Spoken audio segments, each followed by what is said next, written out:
One of my students says to me, outdoor education learning is learning outside the box. And he said that the box meant the building. And so it's trying to get at the sense that our learning space is everywhere.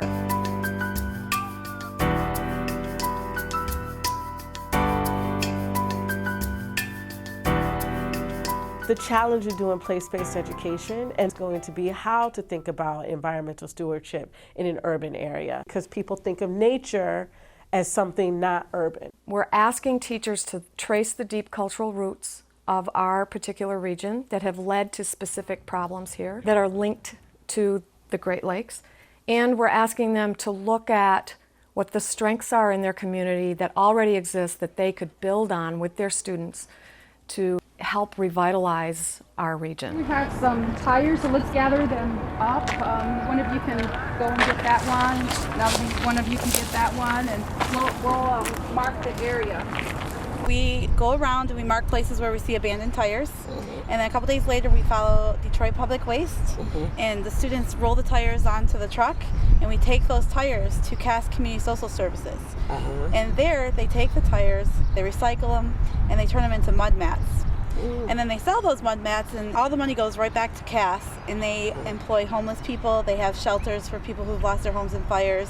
What I liked about this tire sweep is that we help clean up the community and we help keep it more environmentally friendly, and we're kind of setting an example for the younger students so they can continue cleaning the community and make sure it stays nice and clean for the next generation of students who are going to be around here and living around this neighborhood. You use the standards to guide, but oftentimes they design the project and then they realize, wait a second, we've met 100 standards through this project. Why? Because it's meaningful, it's intellectually rigorous, it's ethically engaging, and emotionally meaningful for the students. In the wintertime, it's usually really cold in here. One of the main reasons is because of the window. It's very drafty. We did audits on low-income houses, and what we did was provide them with essential energy saving, just make their house more energy efficient. Altogether, we did close to 1,000 houses over 8 weeks. What Semis did for me was taking me out of the class in the real Detroit. Students were able to relate what they knew, their life, their neighborhood, with what we learned in science. Really learn how to become more eco-friendly and more green. If someone leaves the light on to go to sleep, I turn the light off because it's we are using our natural resources. They see other possibility for career path. They are in touch with things that they never were before, and they find out that out there are so many possibilities for their future. I really want other people to see what I see, because it might not mean nothing to you right now, but later on down in life, it's gonna mean something to you. And I want to value my life, and I want to value the hometown that I'm from. We try and get folks from very different perspectives, students and teachers and community partners in suburban Ann Arbor to urban Detroit. And historically in our region, these folks don't get together very often. But we have a lot to learn from each other. And we're at the point in our coalition right now where our teachers are positioned to help each other. One of the biggest benefits that's come from being part of Semis is the connections that we make.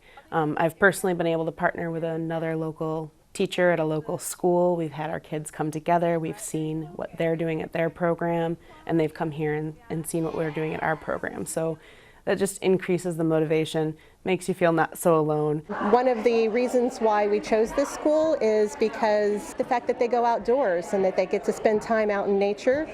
They visit the creek, which is cool. They were able to test the water. The problem with erosion is the water comes up and scrapes the dirt away. Time like this, at time like this, at time like this, I need you to help me. One continuous map of these 3 areas. The idea is that when you are done, if somebody wanted to know, what does this part of Honey Creek look like, or where would I find the trail, they can go to your map and see how it's all connected. So this is my map, and it has all these are phragmites, and the colored in squares are the weeping willows, and there's a lot of pine trees. Through these thematic, place-based activities, we're able to tie together all of the different content areas. So we're able to use our math skills as we look at the scale of the map, or we're calculating different areas. The social studies skills are so inherent in everything we're doing, the geography pieces. Science is right in there as well, looking at the water quality or different decisions that scientists are making determining land use. We've heard over and over again from teachers that they feel at home with us. They feel like we're family. They come from their schools where the demands that society has placed on them are beyond reason, and they come to us for nourishment and learning and being treated like a professional.